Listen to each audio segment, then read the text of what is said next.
Khulna police commissioner কার্যালয় এলাকায় আছেন প্রতিনিধি আশরাফুল ইসলাম নূর। আমরা সরাসরি যুক্ত হচ্ছি তার সাথে। নূর, চতুর্থ দিনের মতো ছাত্র জনতার আন্দোলন চলছে, সেখানকার সর্বশেষ কি খবর রয়েছে আপনার কাছে? খুলনা মেট্রোপলিটন পুলিশ সদর দপ্তরের সামনে এইমাত্র প্রেস ব্রিফিং করে বৈষম্যবিরোধী ছাত্র জনতা নতুন কর্মসূচি ঘোষণা করলেন এবং সেই কর্মসূচি কিন্তু বিগত দিনের কর্মসূচি থেকে আরো তীব্রতর।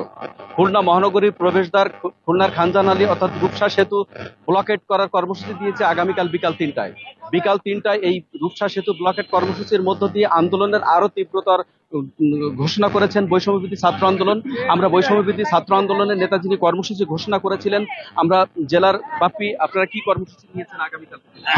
আমরা গত 5 দিন ধরে আমরা রাস্তায় আছি। আমরা একাধিকবার আমরা আলটিমেটাম দিয়েছি, আমরা স্বরাষ্ট্র উপদেষ্টা মহোদয়ের দৃষ্টি আকর্ষণ করেছি, আমরা আইজিপি মহোদয়ের দৃষ্টি আকর্ষণ করেছি, কিন্তু কোনো লাভ হয় নাই। আগামীকালকে থেকে আমরা রূপসা ব্রিজ টোল প্লাজা অবরোধ করতে বাধ্য হচ্ছি।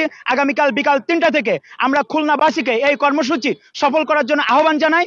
খুলনার সাধারণ মানুষ, আমরা বিশ্বাস করি খুলনার সাধারণ মানুষ তাদের নিরাপত্তার জন্য বেঁচে থাকার তাগিদে তারা এই কর্মসূচি সফল করবে এবং আমরা স্বরাষ্ট্র উপদেষ্টা বরাবর স্মারকলিপি প্রেরণ করব।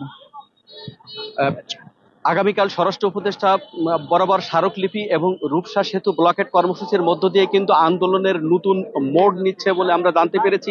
এবং এই মুহূর্তে যদি আপনাদেরকে একটু দেখাই যে পুলিশ সদর দপ্তরের সামনে কিন্তু বৈষম্য বিরোধী ছাত্র আন্দোলনের গণ অভ্যুত্থানে যারা নেতৃত্ব দান করেছিলেন তারা কিন্তু একটু আগেই প্রেস ব্রিফিং করে তারা এই তীব্রতর কর্মসূচি ঘোষণা করলেন। আগামী কর্মসূচিতে তারা খুলনার আপামর জনগণকে সাথে আসার জন্য আহ্বান জানিয়েছেন। মুজাহিদ, এই ছিল খুলনা থেকে সর্বশেষ।